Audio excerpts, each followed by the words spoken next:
Hi అండి, ఎలాగున్నారు? సుబ్రహ్మణ్య స్వామి షష్ఠి సందర్భంగా కైకరంలో నాగమ్మ తల్లి టెంపుల్కి అయితే వచ్చామండి. ఇక్కడ షష్ఠి 7 రోజులు చాలా బాగా చేస్తారంటండి.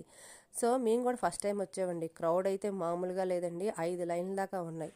ఈ లైన్స్ అన్నీ దాటుకొని టెంపుల్ దాకా వెళ్ళడానికి ఒక 1 అవర్ టైం పట్టిందండి. ఒక పక్క ఎండ, ఒక పక్క పిల్లలు. సో గంట కనిపించిందా మా అమ్మాయి కొట్టకుండా అయితే ఉండదు.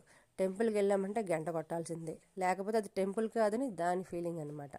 ఇంకా అమ్మవారి విషయానికి వస్తే ఇక్కడ అమ్మవారు స్వయంభూ అండి. పిల్లలు పుట్టకపోయినా, పెళ్ళిళ్ళు అవ్వకపోయినా, ఉద్యోగాల కోసమైనా అమ్మవారిని వచ్చి మొక్కుకుంటే ఖచ్చితంగా నెరవేరుతాయని ఇక్కడ స్థల పురాణం అండి. 45 కేజీల లడ్డు అయితే అమ్మవారికి సమర్పించారు. చూసారా, బాగుంది కదా. దర్శనం అయి బయటికి రాగానే అంతా షాపింగేనండి. ఎంత బాగుందో చూడండి. షాపింగ్ అంటే మామూలుగా నేనే ఆగను, ఇంకా మా అమ్మాయి ఆగుద్దా. ఇంకా చూసినవన్నీ కలర్ఫుల్గా ఉండేసరికి ఏం కొనుక్కోవాలో కూడా దానికి అర్థం కాల.